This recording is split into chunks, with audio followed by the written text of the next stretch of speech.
સંબંધો જ્યારે લોહીના તળસિયા બની જાય છે ત્યારે સમાજની નૈતિકતા અને સંસ્કારો પણ ઘણા સવાલો ઉઠતા હોય છે। વાત એવી છે કે જ્યારે દાદા આંગળી પકડીને તમને ચાલતા શીખવાડે છે અને એ જ દાદાની તેમનો સગો પૌત્ર ક્રૂરતાપૂર્વક હત્યા કરી દે ત્યારે માનવતા પણ શર્મસાર થઈ જતી હોય છે। શું રે સમગ્ર મામલો તેના વિશે વિગતે ચર્ચા કરીએ। નમસ્કાર, હું છું પ્રથમ મોદી, આપ જોઈ રહ્યા છો નિર્ભય ન્યૂઝ। રાજકોટમાંથી એક એવી ઘટના સામે આવી છે જ્યાં જમીનના વિવાદમાં અને પૈસાની લાલચમાં અંધ બનેલા એક પૌત્રએ પોતાના જ સગા દાદા પર લોખંડના ટેબલ અને પેપર બ્લોક વડે હુમલો કરી દીધા, તેમનું મોત થઈ ગયું છે।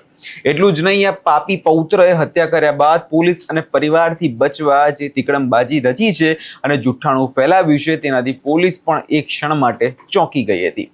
વાત સમગ્ર એવી છે કે આરોપી પૌત્ર મોહિત અગાઉ તેના દાદાની જમીન પર બેંક કે અન્ય સ્ત્રોતમાંથી ધિરાણ એટલે કે લોન લીધી હતી, પણ લોન લીધા બાદ મોહિત આ ધિરાણની રકમ પરત ભરપાઈ કરવામાં નિષ્ફળ રહ્યો હતો।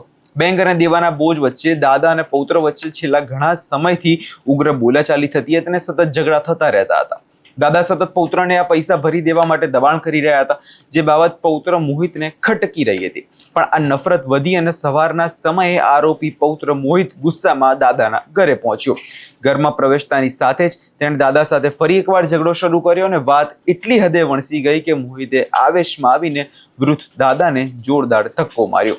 એટલાથી જ તેનું મન ના ભર્યું, તેના દાદાને પકડીને ફળિયામાં પડેલી એક રેકડી પર જોરદાર પછાડ્યા અને હુમલાથી વૃદ્ધ દાદા અસહાય થઈ ગયા।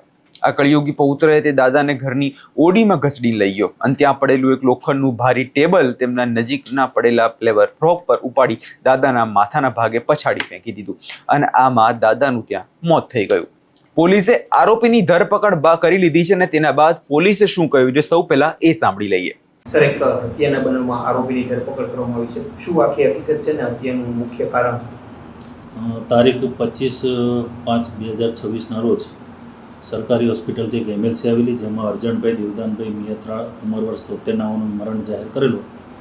જે બાબતે પોલીસે આ મૃત્યુમાં કંઈ શંકા હોય એની શંકા ઉપજાવી પરિવારજનોની પૂછપરછ કરતા અંતે ઘણી પૂછપરછ બાદ તેમના જ પુત્ર મોહિત રમેશભાઈ મિયાત્રાણાઓએ હત્યા કરેલાની કબૂલાત કરેલી।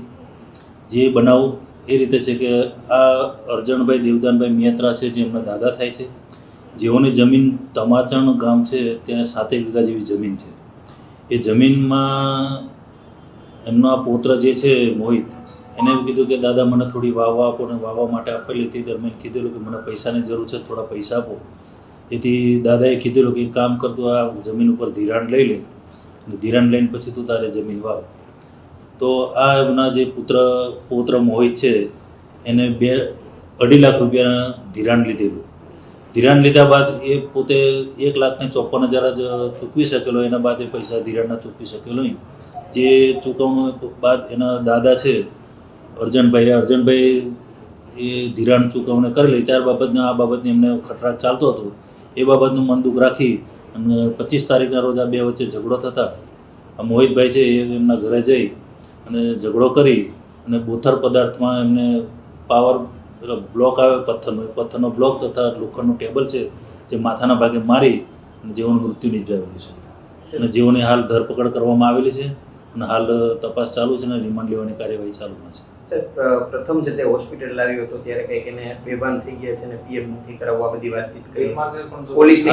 એ બાબતે જે પોતાનો પૌત્ર છે કે મારે પીએમ નથી કરાવવું, બેભાન થઈ ગયેલા છે, એ બાબતે તે જણાવેલું, પણ તેમ છતાં માથામાં ભાગે બોથડ પદાર્થની ઈજાઓ દેખાઈ આવતી હોય, જેથી પોલીસે આ બાબતે તેમના જમાઈ હરિભાઈ મીરાવણભાઈ મકવાણા જેઓને ફરિયાદ લઈ અને ખૂનની ગુનાની કલમ ઉમેરી અને પછી આગળ તપાસ હાથ ધરેલી છે। પોતાના જ દાદાની ક્રૂર હત્યા કર્યા બાદ પૌત્ર જે મોહિત છે તેને થયું કે કદાચ તે પકડાઈ શકે છે અને એનાથી પોલીસથી બચવા માટે તેને તાત્કાલિક જોવા જઈએ તો એક માઇન્ડ ગેમ રમવાનું શરૂ કરી દીધું। તેને પ્લાન બનાવ્યો, તેણે પોતાના જ ફુવાને ફોન કર્યો અને રડવાનો ઢોંગ કરતા જણાવ્યું કે હું જ્યારે દાદાના ઘરે પહોંચ્યો અને દાદાએ જ્યારે દરવાજો ખોલ્યો ત્યારે અચાનક જ તેમનો પગ લપસી ગયો અથવા ઠેસ વાગતા તેઓ જમીન પર પડી ગયા। તેમને માથામાં ગંભીર ઈજા થઈ અને લોહી નીકળી રહ્યું છે।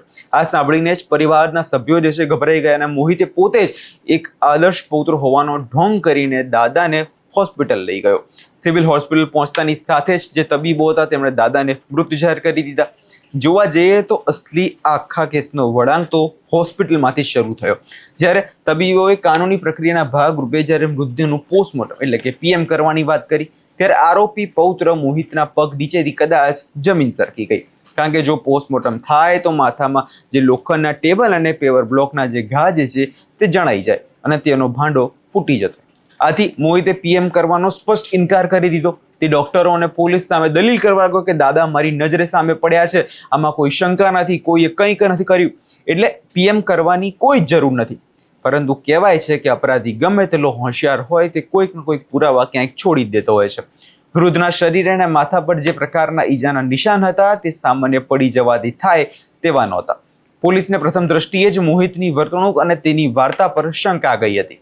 રાજકોટ પોલીસે જોવા જઈએ તો મોહિતની વાતોમાં આવ્યા વિના મૃતદેહનું પોસ્ટમોર્ટમ કરાવવાનો આમાં નિર્ણય લીધો અને આ સાથે જ પોલીસે સઘન પૂછપરછ શરૂ કરી દીધી. પોલીસના આકરા સવાલો અને શંકાસ્પદ પુરાવો સામે આરોપી મોહિત જે છે લાંબો સમય ટકી ના શક્યો. આખરે પોલીસની પૂછપરછમાં તે ભાંગી પડ્યો અને રડતા રડતા પોતાનો ગુનો જે છે તે કબૂલ કરી લીધો. તેણે સ્વીકાર્યું કે જમીનના ધિરાણ ઝઘડા જે દાદા સાથે લોખંડના ટેબલ પર તેમને પછાડી તેમને મોત કરી દેવામાં આવ્યું છે. હાલની પરિસ્થિતિની જો વાત કરીએ તો પોલીસે હત્યારા પૌત્રની ધરપકડ કરી લીધી છે. પોલીસ ટીમ આરોપીના ઘટના સ્થળે એટલે કે દાદાના ઘરે લઈ ગઈ હતી, જ્યાં ક્રાઇમનું રિકન્સ્ટ્રક્શન જે છે હાથ ધરવામાં આવ્યું હતું. પોલીસે હત્યામાં વપરાયેલું એક લોખંડનું ટેબલ, પેપર બ્લોક અને અન્ય જે પદાર્થો છે તે કબજે કરવાની કાર્યવાહી હાથ ધરી છે. આ વિષયમાં તમારો શું અભિપ્રાય છે અમને કમેન્ટ કરી ચોક્કસથી જણાવજો. અમારી ચેનલ નિર્ભય ન્યૂઝને લાઇક, શેર અને સબસ્ક્રાઇબ કરવાનું ભૂલશો નહીં.